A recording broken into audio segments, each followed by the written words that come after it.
एक बार फिर से। ओ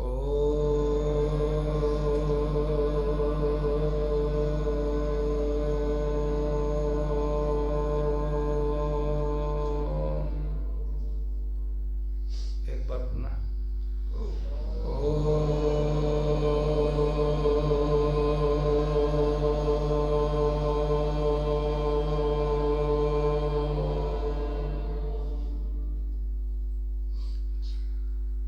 अग्न आया हि भीतये कृणानो हव्यदातये निहोता सत्सिवर्षि।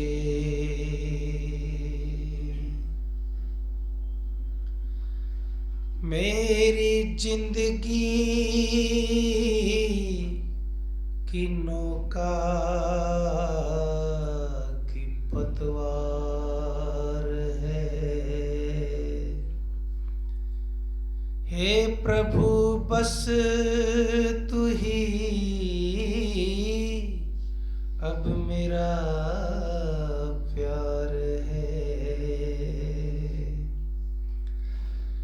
तू है सच्चा सखा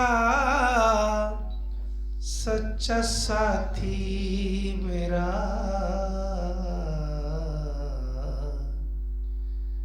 जयेंद्र की जिंदगी तेरा उपहार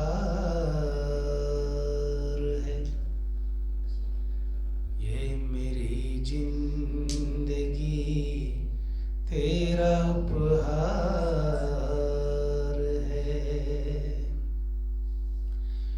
तू तो अमृत का सागर मेरे ईश है। तेरे चरणों में झुकता मेरा शीश है। अब तो तेरी शरण में चले आए हैं। चींटे करुणा के दे तू तो जगदीश है। ओम शांति शांति शांति।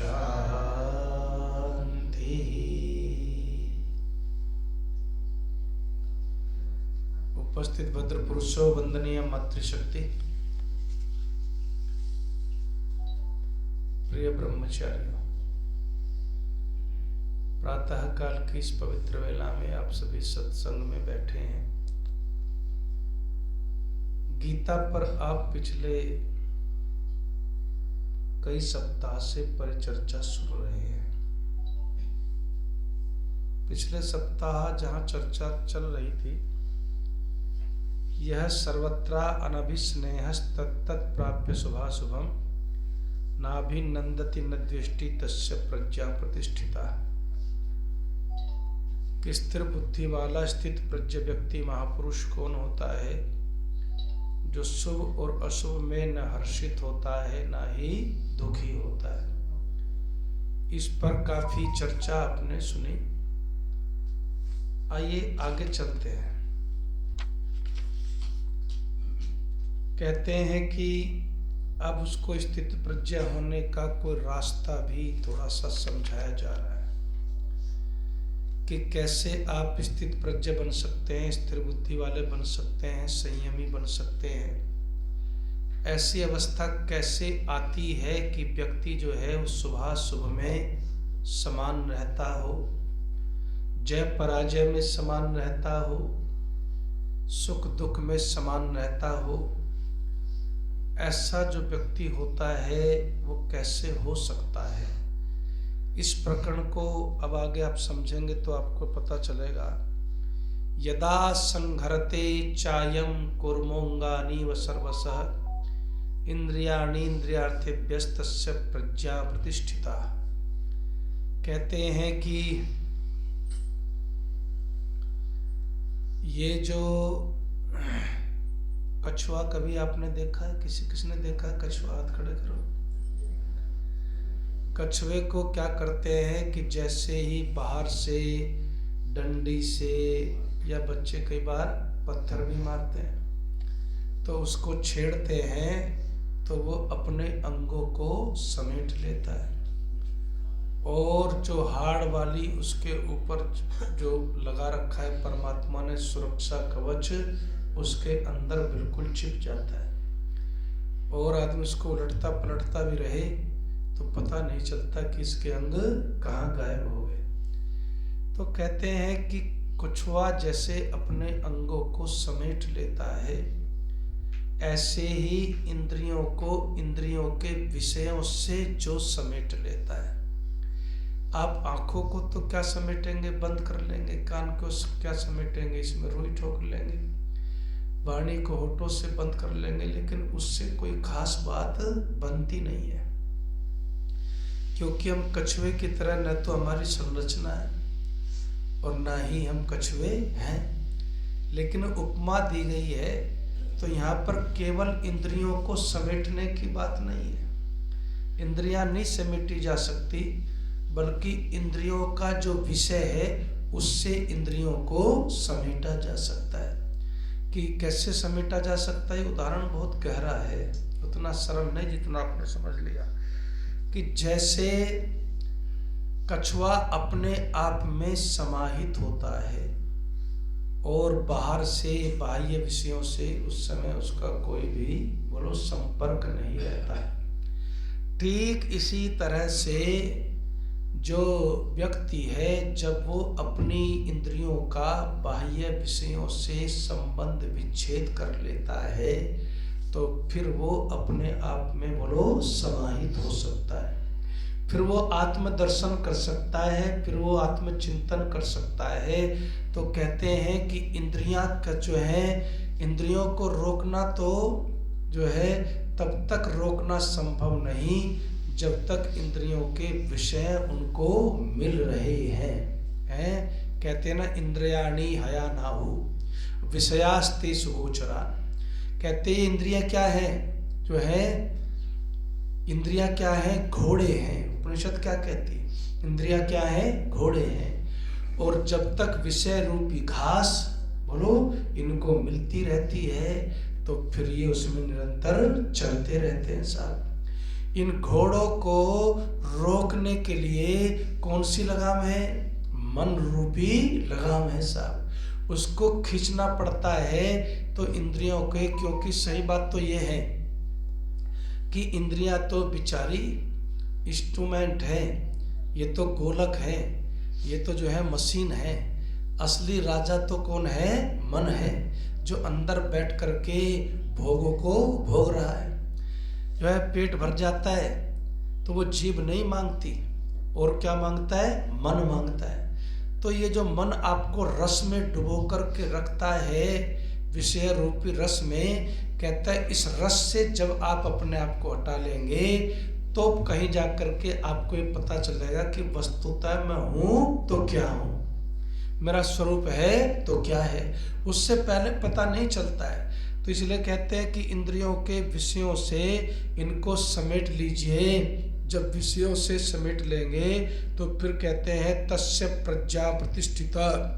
फिर जब रास्ता ही बंद हो गया, विषयास्तेषु गोचरान, कहते हैं रास्ता क्या है, विषय क्या है, जो रास्ता है वो जो इंद्रियों के भोग के विषय है वही रास्ता है। उस रास्ते से जब आप वापस मुड़ गए, रास्ते पे जा ही नहीं रहे हैं, तो फिर ऐसे व्यक्ति की प्रज्ञा क्या है, वो जो है स्थित होती है, वो प्रतिष्ठित प्रज्ञा वाला होता है, स्थित प्रज्ञा वाला होता है, जो इंद्रियों के संयम पर जो है वो क्या करता है, बल देता है, उनको संभालता है। देखिए जी, इंद्रियों को भी कई बार अभ्यास हो जाता है, अभ्यास वसात भी हम कई बार इधर उधर इंद्रियों में भटकते रहते हैं, और इंद्रियों को रोकना जो है इतना आसान काम नहीं होता है। कहते हैं ना कि एक मिलिट्री मैन जो है वो वापिस आया, साधारण जीवन जीने लगा, और एक दिन वो अपने सर पर फलों के टोकरा रख करके जा रहा था। तो एक आदमी ने कहा कि देखो अभी तुम्हें एक चमत्कार दिखाता हूँ। उसने उसको क्या कहा, सावधान, पर झट से टोकरा छोड़ दिया, सावधान हो गया। क्यों? क्योंकि उसका वर्षों का अभ्यास था। इन इंद्रियों का भी बहुत बड़ा अभ्यास होता है साहब, और जिसको जो अभ्यास होता है उसको छोड़ना आसान नहीं होता। स्वामी श्रद्धानंद जी ने क्या लिखा, आर्य समाजी भी बन गया, ऋषि की कृपा भी हो गई, जालंधर में आने जाने भी लगा, लेकिन तब भी मेरा जो है मांस खाने का जो अभ्यास था वो छूटता नहीं था।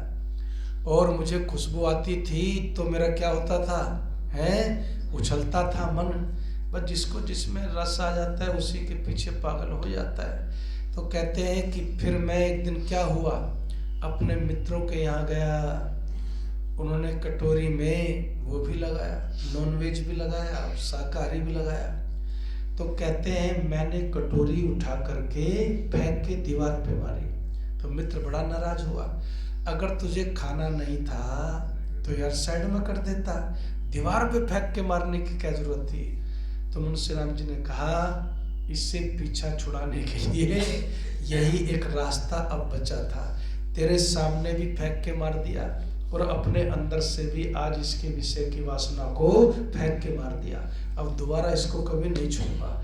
तो जो अपने विषयों से हटा लेता है इंद्रियों को, कहता है वो स्थित प्रज्ञा होता है। विषया विनिवर्तन्ते निराहारस्य देहिना रसवर्जम रसोप्यस्य परम दृष्ट्वा निवर्तते।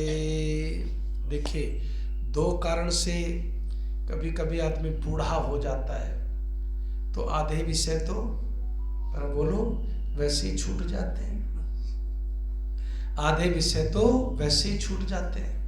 रोगी हो जाता है, मान लीजिए किसी का लीवर ठप हो जाए तो डॉक्टर कहता है अब तो खाली ताल ताल पी, अब तो फल फल खा, तो उसी से गाड़ी चलाता है। तो आधे विषय क्या कहते हैं, रोग के कारण से या वृद्धावस्था आदि के कारण से आपके जो हैं विषय न भोगने पर लगभग समाप्त हो जाते हैं, कहते हैं। लेकिन किंतु उनकी आसक्ति बोलो समाप्त नहीं होती।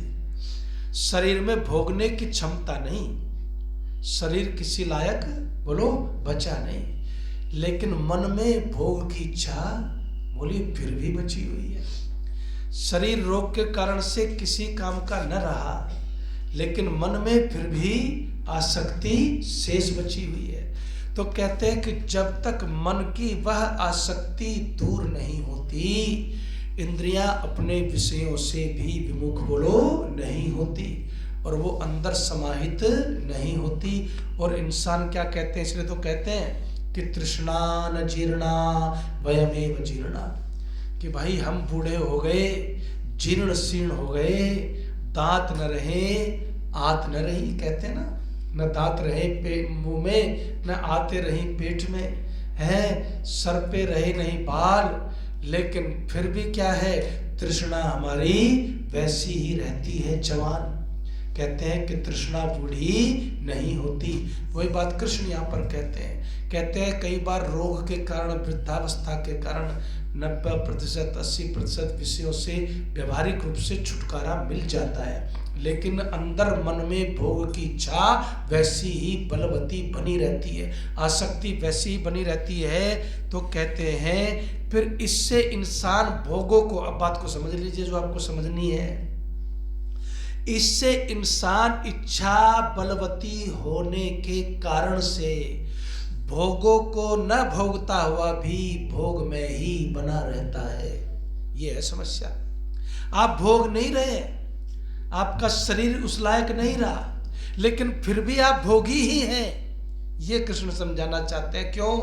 कहते हैं कि जब तक मन में भोग की इच्छा है, शरीर भोग रहा हो न भोग रहा हो, मन फिर भी भोग रहा है, और जब तक मन भोग रहा है तब तक तुम योगी तो कम से कम बोलो तो सही बन नहीं सकते, भोगी ही रहोगे। ये है इसका खेल सारा। इसलिए उन्होंने कहा कि भाई आपको क्या है कि जीवन में क्या करना है, रसवर्जम रसोप्यस्य परम दृष्ट्वा निवर्तते। जो इसमें रस लेता है ना तुम्हारा मन, जब तक वह रस से निवृत्ति नहीं होगी तब तक जो है इंद्रियां भी वो कछुए की तरह से अंदर बोलो समाहित नहीं होगी। इसलिए आपका शरीर भोगने लायक न रहता, लेकिन मन अगर फिर भी भोग रहा है, उसमें आसक्ति है, तृष्णा है, तो इसका मतलब भोग अभी भी तुम्हारे जीवन में निरंतर बोलिए जारी है। अब वो क्या कहते हैं जी साहब, बहुत बढ़िया। यततो ह्यपि कौन्तेय पुरुषस्य विपश्चितः इंद्रियाणि प्रमाथीनि हरन्ति प्रशभं मनः। क्या कहा, हे कौन्तेय, है यततो ह्यपि कौन्तेय पुरुषस्य विपश्चितः। कई बार क्या होता है कि इंद्रियाणि प्रमाथीनि, इंद्रियों का अभ्यास इतना बलवान होता है, इंद्रियां इतनी ताकतवर हो जाती हैं, जब वो भोग के द्वार बनती है ना तो क्या बन जाती हैं, ताकतवर बन जाती हैं। कि यततो ह्यपि, जो आदमी यत्न कर रहा है, प्रयत्न कर रहा है, अभ्यास कर रहा है, लगा हुआ है, कोशिश कर रहा है, कहते उस कोशिश करने वाले के मन को भी ये बलवान इंद्रियां क्या करती हैं, ऐसा लगता है कि मन का ही हरण कर लेती हैं। कहती है कहाँ भाग रहा है, आजा इधर आजा, मजा तो इधर है, तू भी ले और बोलो हमें भी लेने दे। ये कहती हैं उसको। कहते हैं कि बहुत बलवान होती हैं, प्रयत्न करते हुए भी बुद्धिमान पुरुष के मन को भी, साधारण के नहीं, साधारण तो पहले घूम रहा बेचारा, जो बुद्धिमान पुरुष है उसके मन को भी कहती हैं ये प्रमथन करने वाली है, यानी कि घुमाने वाली है, मत देती है मन को भी ये। क्यों, ये बड़ी बलवान होती है, बलपूर्वक हर लेती हैं, ये मन को भी बलपूर्वक हर लेती है। तानि सर्वाणि संयम्य युक्त आसीत मत्परः। एक बात यहाँ पर बहुत बढ़िया समझाई, उन समस्त इंद्रियों को मन के साथ संयमित करके क्या करे, कहते हैं मत्परः। यहाँ पर क्या अभिप्राय है योगेश्वर कृष्ण का, संयमित करके सब विषयों से मन को हटा करके परमात्मा में जो इंद्रियों को बोलो और मन को लगा लेता है। फिर क्या होता है, वशे ही यस्य इंद्रियाणि, फिर उसकी इंद्रियां क्या हो जाती हैं, उसके वश में होने लगती हैं। देखिए ये तो महर्षि दयानंद भी मानते हैं, मैं भी मानता हूँ कि जीवन के अंदर आपको ये समझना चाहिए कि बिना परमात्मा की सहायता के, किसकी सहायता के बोलो, बिना परमात्मा की सहायता के पूरी तरह से इंद्रियों की शुद्धि करना और पूरी तरह से विषयों से निरत हो जाना, ये बोलो संभव नहीं है।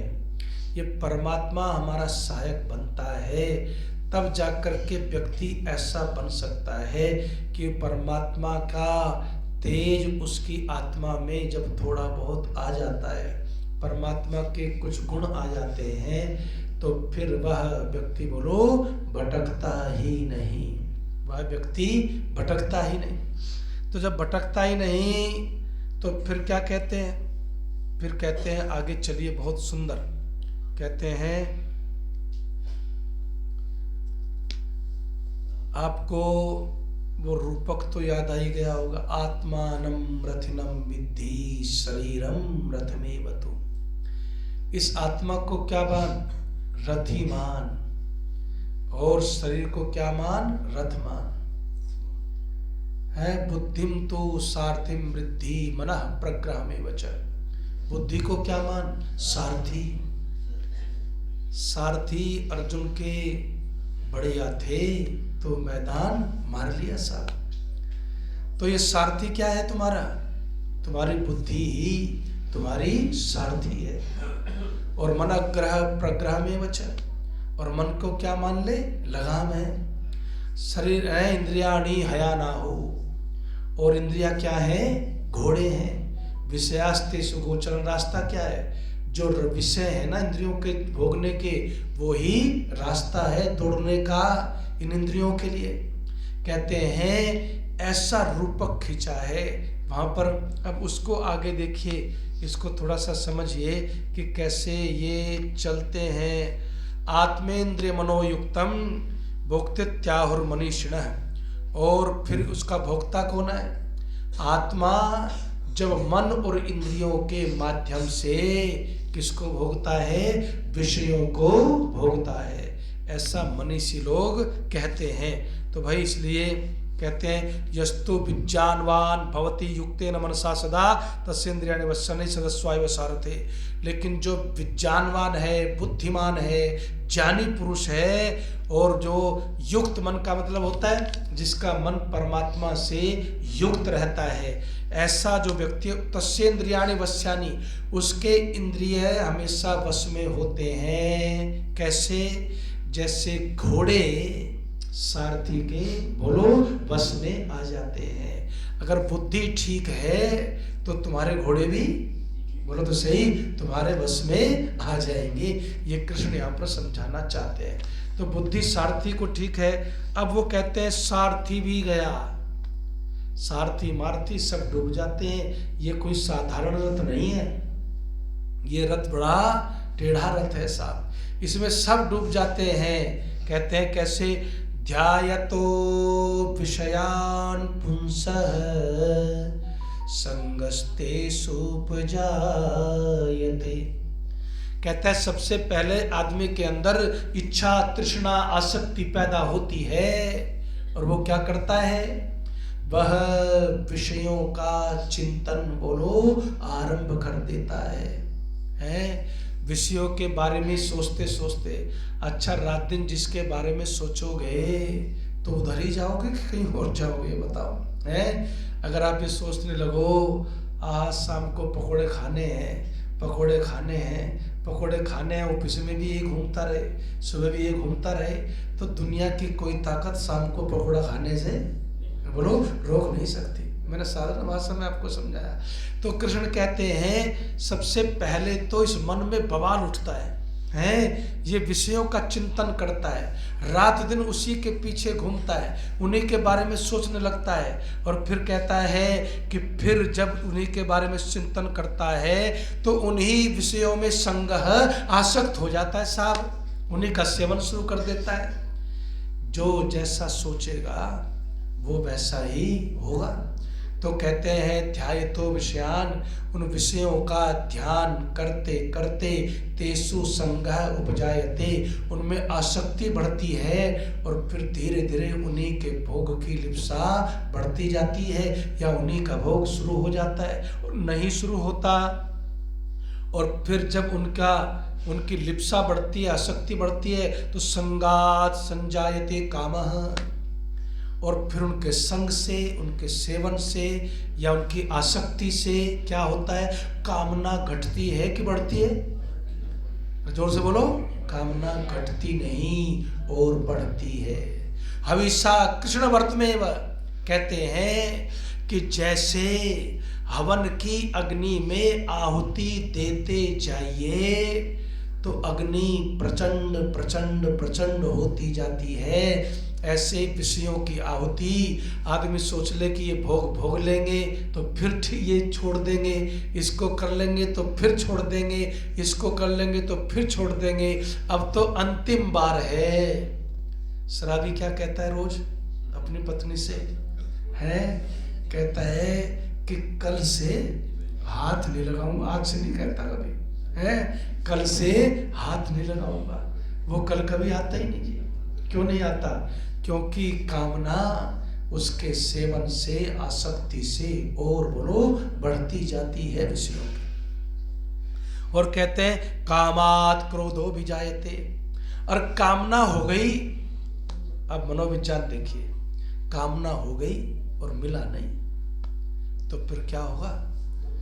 फिर क्रोध होगा, बावला हो जाता है आदमी। इसलिए जितने भी दीवाने हैं ना, ये सब क्या है? बावले हो जाते हैं। तो इसलिए क्या कहते हैं कि ऋषि यहाँ पर कृष्ण क्या कहते हैं? विषयों के प्रति दीवानगी न पालो, पालनी है तो बोलो परमात्मा के लिए पालो, सत्य के लिए पालो।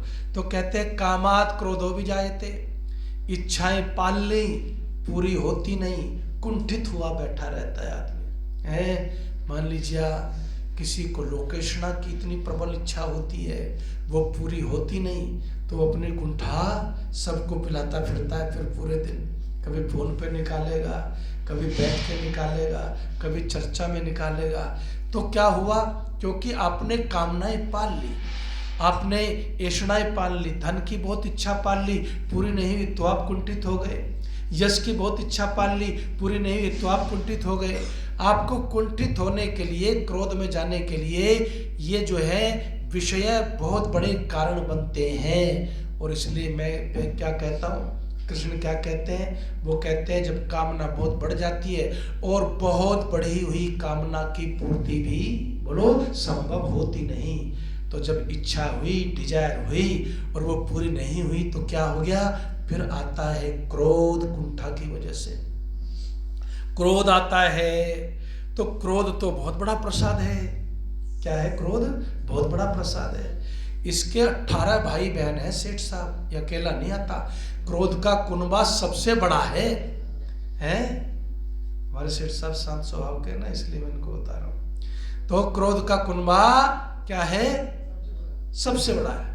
सब लोग जो है 18 भाई बहन आते हैं इसके, उनको लेकर के आता है ये, कहीं ईर्ष्या, कहीं द्वेष, कहीं जलन, कहीं फलाना, कहीं ढिमकाना।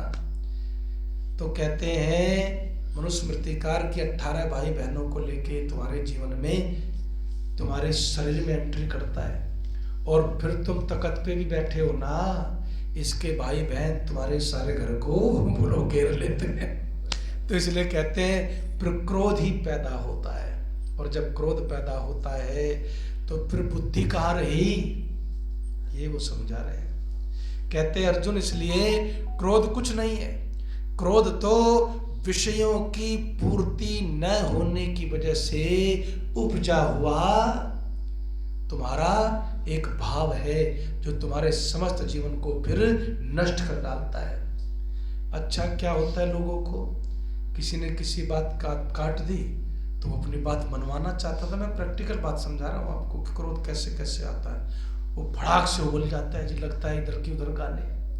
किसी ने किसी की बात, कोई किसी पद को चाहता है, नहीं मिला तो फिर भड़ाक से उबल जाता है साहब। कोई किसी चीज को चाहता है, नहीं मिली तो फिर वो जो है उबलने लगता है। तो कहते हैं ऐसी स्थिति तब आती है जब तुम विषयों का ध्यान शुरू करते हो, फिर उसके संग में उतरते हो, कामनाएं और बढ़ती हैं, पूरी होती नहीं तो क्रोध को ले आते हो। क्रोध क्या करता है? क्रोध जो है रथी को नहीं मारता, सारथी को मारता है? किसको मारता है? बोलो सारथी को मारता है। अच्छा जिसका सारथी मर जाए उसका रथ कैसे चलेगा? अरे आप रोडवेज की बस में बैठ गए और ड्राइवर बस छोड़ के कूद गया तो ब्रेक कोई लगाएगा? फिर तो जाकर बस गिरेगी, सौ गिरेगी साहब। तो सारथी को जो है समाप्त करता है कौन? सारथी की हत्या करता है कौन? क्रोध। सारथी गया तो रथ भी डैमेज होगा साहब, फिर उसको बचाने वाला कोई नहीं है। तो सारथी कौन है बोलो? सारथी कौन है बोलो? बुद्धि। क्या सुन रहे हो तुम लोग?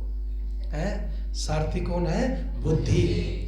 और मन तो लगाम है, सारथी है बुद्धि। बुद्धिम तू सारथिम विद्धि, कि बुद्धि को सारथी समझो, और बुद्धि ही चली गई तो फिर क्या कहते हैं? क्रोधात भवति सम्मोह, कि भाई सारथी गया, बुद्धि गई तो मूढ़ता पैदा हो गई, अज्ञान पैदा हो गया, मोह पैदा हो गया, अंधेरा छा गया, क्योंकि अब रास्ता दिखाने वाला सारथी तो रहा ही नहीं। रहा भी तो उसको खा गया कौन? क्रोध खा गया, उसकी हत्या तो उसने कर दी है। तो फिर रास्ता कौन दिखाए? कहते हैं क्रोध से जो है वो अज्ञानता पैदा होती है, मूढ़ता पैदा होती है, और जो है मोह पैदा होता है, और सम्मोहात् स्मृति विभ्रम है। और फिर कहते जब मूढ़ता ही आ गई, मोह आ गया, तो फिर तुम्हें कुछ भी सही गलत का ध्यान बोलो रहता ही नहीं, न कुछ अच्छा याद रहता। तुम्हारी स्मृति जो है वो हो गई भंग। बुद्धि में तो है स्मृति, या कहीं और घुटनों में है क्या भाई? ब्रह्मचारी घुटनों में स्मृति, बुद्धि में? किसी किसी की होते घुटने में भी कहते हैं ना इसकी बुद्धि तो घुटनों में है, लेकिन वैसे बुद्धि सबकी कहाँ है? यहाँ पर है भाई। तो बुद्धि में स्मृति है, लेकिन जब बुद्धि ही क्रोध की वजह से, क्या कहते हैं, क्रोध बुद्धि को खा जाता है। आम भाषा में कहते हैं ना, विवेक को खा जाता है, बुद्धि को खा जाता है। विवेक और बुद्धि एक ही चीज है, बिना बुद्धि के काहे का विवेक? तो कहते हैं वो तुम्हारी बुद्धि को समाप्त कर देता है, तो फिर स्मृति खत्म हो जाती है। और फिर कहता है स्मृति नाशात् बुद्धि नाशो। और जब स्मृति भी खत्म हो गई तो बुद्धि पूरी तरह से बोलो नष्ट हो गई, विनाश हो गया। किसका? बुद्धि का। कहते हैं बुद्धि का विनाश हो गया। और जब बुद्धि का विनाश हो जाता है, बुद्धि नाशात् प्रणश्यति, बुद्धि का नाश हुआ और हमारा विनाश होने में बोलो देर नहीं लगती। इसलिए क्या कहते हैं? कहते हैं कि अर्जुन, ये छोटा खेल नहीं है, ये बहुत बड़ा खेल है। ये तुम्हारे जीवन को बना भी सकता है और बिगाड़ भी सकता है। अगर तुमने इसको समझ लिया और विषयों से ध्यान हटा करके परमात्मा में अपना ध्यान लगा करके, इंद्रियों को विषयों से हटा करके, मन को जो रस लेता है इंद्रियों के पीछे बैठा हुआ, उस रस को छोड़ करके तुम उनको यदि अपने नियंत्रण में करते हो, तो फिर तुम्हारी बुद्धि को कोई नष्ट करने वाला नहीं है।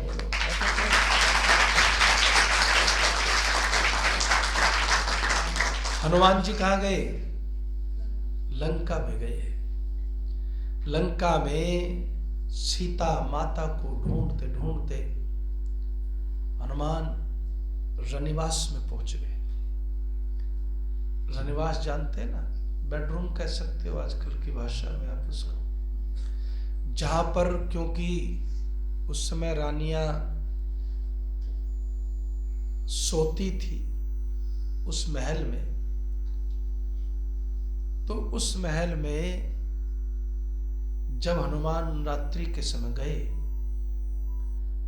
तो उनकी दृष्टि रात्रि में सोते समय आपके हमारे सबके वस्त्र थोड़ा बहुत इधर उधर हो ही जाते। तो किसी माता का हाथ दिख रहा था, किसी का पैर दिख रहा था। तो हनुमान के मन में ग्लानि हो गई, ये मैंने क्या किया कि मैं ढूंढता ढूंढता सीता माता को ऐसी जगह चला आया जहां मुझे बोलो नहीं आना चाहिए था।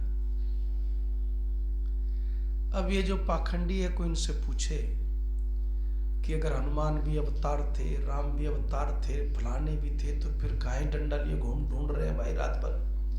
वैसे ही ना पता चल जाता, सब चुटकी मार के ना हो जाता। लेकिन ऐसा कुछ नहीं है। वो महापुरुष थे, पुरुषार्थी थे, संयमी थे। कैसे संयमी थे? तो जब आत्मग्लानि से भरा हनुमान का चित्त और मन, लेकिन अगले ही क्षण क्या मन में भाव पैदा हुआ?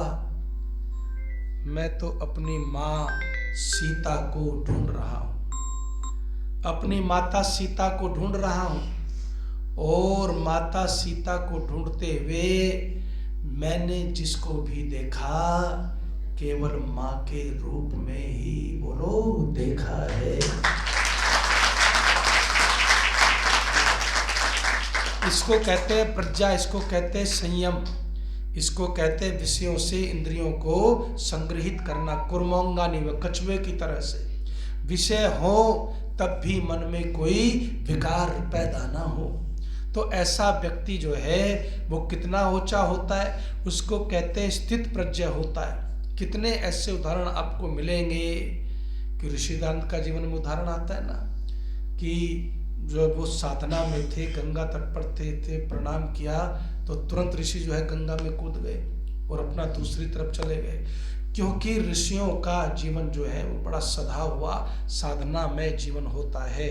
तो कृष्ण कहते हैं विषयों का ध्यान करोगे तो उनमें संग जाओगे, उनका फिर कामनाएं और बढ़ेंगी, पूरी नहीं होगी तो क्रोध पैदा होगा, क्रोध पैदा होगा तो मूढ़ता और मोह पैदा होगा, और उससे तुम्हारी स्मृति खत्म हो जाएगी, और उससे तुम्हारी बुद्धि नष्ट हो जाएगी, और बुद्धि नष्ट होते बोलो तुम भी संसार में नष्ट हो जाओगे।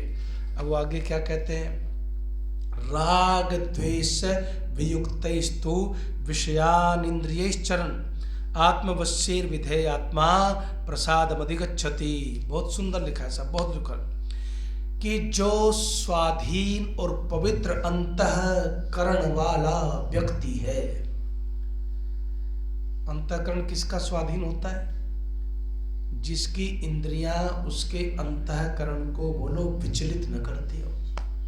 शब्दों का बहुत बहुत मार्मिक होते हैं ये शब्द। तो स्वाधीन अंतःकरण वाला, जिसका मन नहीं भटक रहा, चित्त नहीं भटक रहा, बुद्धि नहीं भटक रही, ऐसा व्यक्ति स्वाधीन अंतःकरण वाला होता है। और कहता है राग और द्वेष से वियुक्त, यानी मुक्त है, ये समझ लीजिए, है विषयान इंद्रियश्चरण। और राग द्वेष से वियुक्त, अपने बस में की इंद्रियों से, और बस में थोड़ा बहुत तो विषय खाना भी है ही, सब काम करना ही है, लेकिन जब इंद्रियां बस में हो जाती हैं, आत्मवश्यैर विधेय आत्मा, तो जो अपने आत्मवश में इंद्रियों को रखता है, कहते हैं प्रसादमधिगच्छति, फिर उसको क्या मिलता है? प्रसन्न रहने का बोलो वरदान मिल जाता है। और सबसे कठिन क्या काम है? प्रसन्न रहना। आदमी क्या है, अब लोगों ने केवल ये सूत्र लिया और दीवार पर टांग दिया, खुश रहो, है? ये ब्रह्म कुमारी वालों ने केवल ये सूत्र लिया, दीवार पर टांग दिया, खुश रहो। अरे वो खुश रहने की थ्योरी भी तो समझ लो कैसे होगी। खुश रहना इतना आसान होता तो कोई भी खुश रह लेता। खुश रहना कैसे होगा? खुश रहना तब होगा जब विषयों का ध्यान शुरू से ही छोड़ोगे साहब, जब स्वाधीन अंतःकरण वाले हो जाओगे, जब राग द्वेष से मुक्त हो जाओगे। जब राग न रहा, द्वेष न रहा, तो फिर अशांति कहां से आएगी बोलो? फिर बेचैनी क्यों होगी? फिर दुख क्यों होगा? फिर तुम्हारे चेहरे की, तुम्हारे जीवन की प्रसन्नता को कोई कैसे छीन लेगा? ये है रहस्य छिपा हुआ। कहते हैं कि प्रसादम, कहते हैं प्रसादम अधिगच्छति, वो प्रसन्नता को उपलब्ध हो जाता है। प्रसादे सर्व दुखानाम हानिरस्योपजायते प्रसन्न चेतसो यासु बुद्धि पर्यवतिष्ठते। कहते हैं कि भाई प्रसाद का मतलब क्या है कि निर्मलता और प्रसन्नता, दो चीजें मैंने कही है ना, निर्मलता और प्रसन्नता। कहते हैं निर्मलता होती है तो स्थायी प्रसन्नता होती है। कहते हैं दुखानाम हानि जायते, फिर तो दुखों का जो है बोलो विनाश हो जाता है, दुख जो है वो नष्ट हो जाते हैं। और जब दुख नष्ट हो गए, कहते हैं प्रसन्न चेतसो यासु बुद्धि पर्यवतिष्ठते, फिर मन और चित्त जिसका प्रसन्न रहता है, प्रतिक्षण प्रसन्न रहता है, कहते हैं बुद्धि पर्यवतिष्ठते, फिर उस प्रसन्नता को उपलब्ध स्वाधीन अंतःकरण वाले, आत्मा के वश में की गई इंद्रिय वाले व्यक्ति के जीवन में बुद्धि पर्यवतिष्ठते, फिर उसका सारथी सबसे मजबूत होता है साहब। सबसे मजबूत होता है तो परिणाम क्या होता है? उसके फिर रथ को कोई डावाडोल नहीं कर सकता। ये कृष्ण समझाना चाहते हैं। तो प्रसन्न रहना चाहते हो ना, जो छोटी छोटी इच्छाओं को लेके मारा मारी करते फिरते हो, झगड़े टंटे ईर्ष्या द्वेष, ये वो दुनिया भर के बवाल इस मन में पाल रखे हैं, ये तुम्हें खुश रहने नहीं देते, खुश नहीं रहने देंगे चाहे कुछ हो जाए। और खुश नहीं रहोगे तो फिर सारथी भी बेकार हो गया और जीवन भी व्यर्थ हो गया। इसलिए कृष्ण कहते हैं खुश रहने के लिए राग और द्वेष को छोड़ना पड़ता है। और फिर वो आगे क्या समझाते हैं कि बुद्धि पर्यवतिष्ठते, उसकी बुद्धि जो है क्या करते हैं? अति शीघ्र स्थिर हो जाती है, और उसी को है अर्जुन स्थित प्रज्ञ कहते हैं। समझ में आई जी बात? नहीं आई तो दोबारा समझा सकता हूँ, है, उसी को स्थित प्रज्ञ कहते हैं। हमारा अंतःकरण स्वाधीन नहीं है।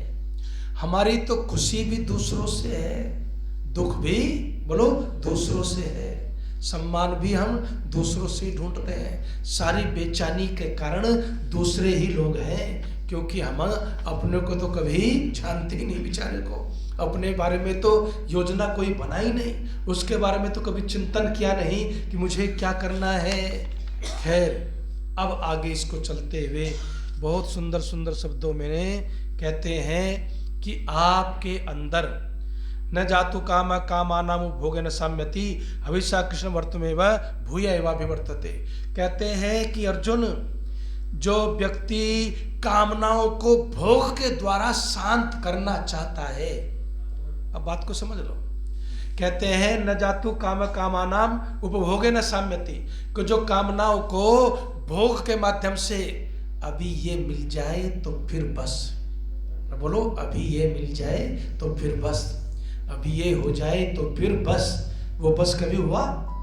वो बस आज तक हुआ ही नहीं है। तो कहते हैं जितना जितना वो उपभोग इस इच्छा से करता है कि उपभोग करने के बाद मेरी कामनाएं शांत हो जाएंगी, कहते हैं वो शांत नहीं होती, बल्कि हविषा कृष्ण वर्तमें वह, जैसे हवन कुंड में आहुति देते अग्नि प्रचंड होती जाती है, ऐसे ही उपभोग करने वाले की कामनाएं बोलो शांत नहीं होती, बल्कि क्या हो जाती हैं? प्रचंड होती जाती हैं।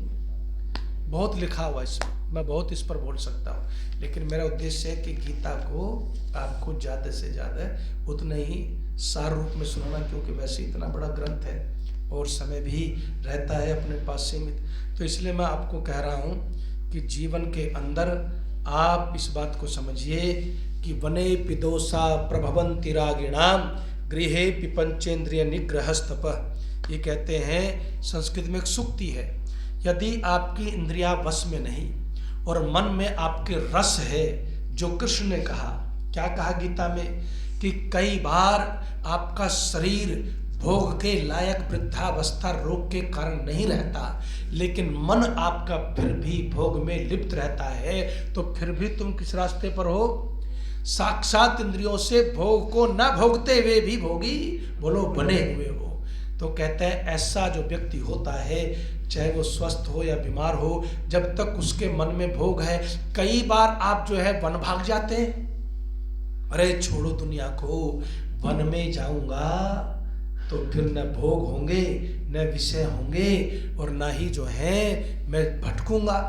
तो कहते हैं वने पिरागा प्रभवन्ति रागिणाम, जो वन में चले जाते हैं ना, अगर मन में राग है तो वहां भी क्या है, दुनिया खड़ी कर देगा, जहाँ जाएगा वही दुनिया खड़ी कर देगा, क्योंकि मन का राग अभी गया नहीं, मन में भी उनके राग पैदा हो जाता है। और गृहे पिपंचेन्द्रिय निग्रहस्तप, घर में रहते हुए भी राजा जनक की तरह अगर जो अपनी इंद्रियों का निग्रह कर लेता है, तो बोलो वो ही सच्चा तपस्वी होता है।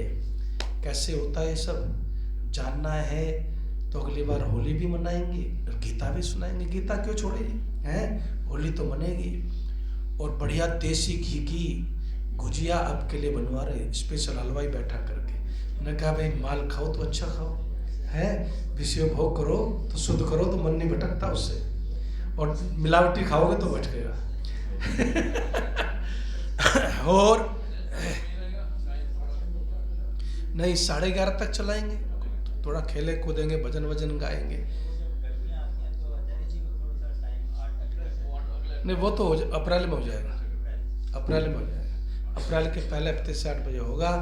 लेकिन ये होली वाला 8:30 से 11, 11:30 जब तक चलेगा, क्योंकि प्रॉपर भोजन है, केवल गुजिया नहीं है, पूरा भोजन की व्यवस्था आपके लिए की गई है। तो निश्चिंत होकर के आइए, परिवार के साथ आइए। होली मना रहे हैं तो क्या दिक्कत है, सब लोग परिवार के साथ आइए।